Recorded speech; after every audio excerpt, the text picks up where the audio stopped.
How to apply carbon-conducting ink. Here's a damaged PCB trace. Let's fix it. Mask around the break with tape to keep it clean. Shake the ink bottle well.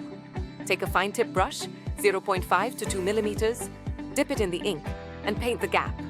Or use a blade. Dip the blade in ink and gently spread it across the break.